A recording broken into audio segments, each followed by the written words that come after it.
Hello guys, welcome to my channel Sneha Jha.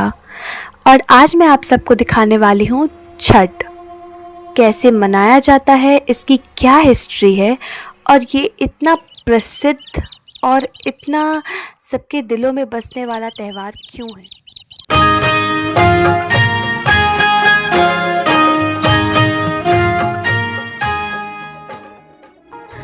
हर साल जब कार्तिक महीने के शुक्ल पक्ष की छठ आती है तब पूरा भारत, खास करके बिहार, पूर्वांचल और उत्तर प्रदेश एक दिव्य प्रकाश से जगमगा उठता है।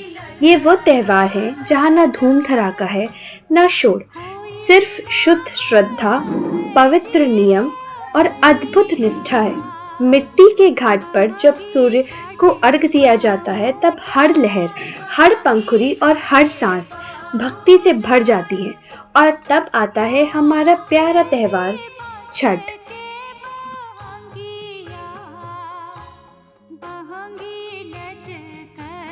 इस त्यौहार के पीछे एक बहुत सुंदर सी कहानी जुड़ी हुई है।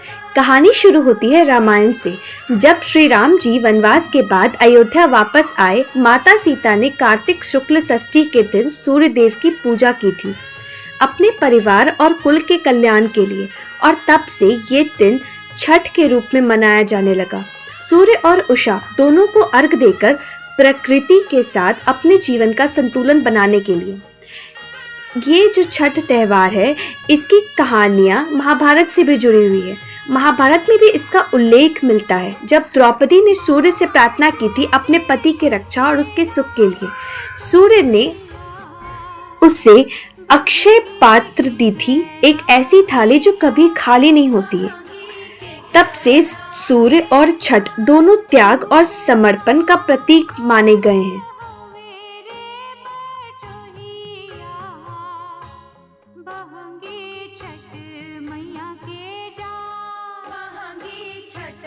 छठ के 4 दिन 4 भाव हैं। पहला नहाय खाए, दूसरा खरना, तीसरा संध्या अर्घ और चौथा उषा अर्घ। पहले दिन शरीर और मन दोनों की शुद्धि होती है।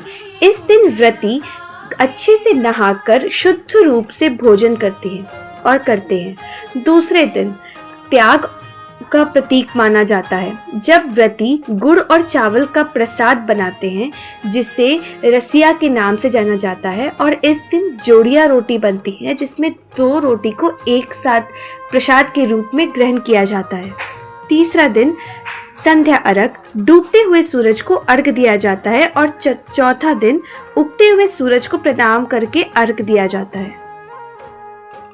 इस महापर्व की सबसे अच्छी बात यह है कि यहाँ सिर्फ उगते हुए सूरज की पूजा नहीं की जाती, बल्कि यहाँ डूबते हुए सूरज को भी प्रणाम करना अनिवार्य होता है और उन्हें भी अर्घ दिया जाता है। क्योंकि हर शाम ऐसा माना जाता है कि हर शाम के बाद एक नई सुबह जरूर आती है। और हमें, चाहे हमारा डाउनफॉल हो या जब हम लोग सक्सीड कर जाए, तभी भी हम लोग को हमेशा ग्रेटफुल होना चाहिए और थैंकफुल होना चाहिए और हमेशा काइंड रहना चाहिए।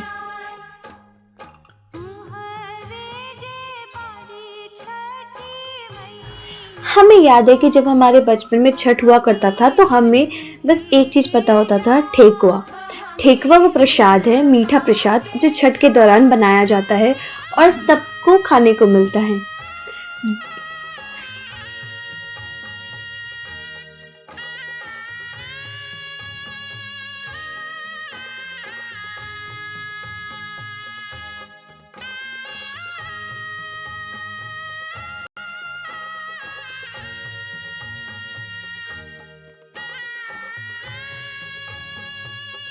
छठ हमें सिखाता है कि जिंदगी में विश्वास सबसे बड़ा बल है।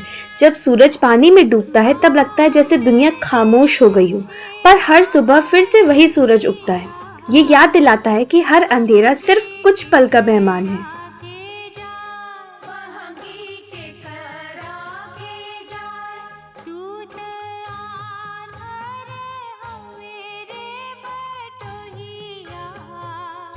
छठ एक पूजा नहीं है, एक कविता है जो हर व्रती लिखते हैं और सूरज पढ़ता है और प्रकृति सुन लेती है।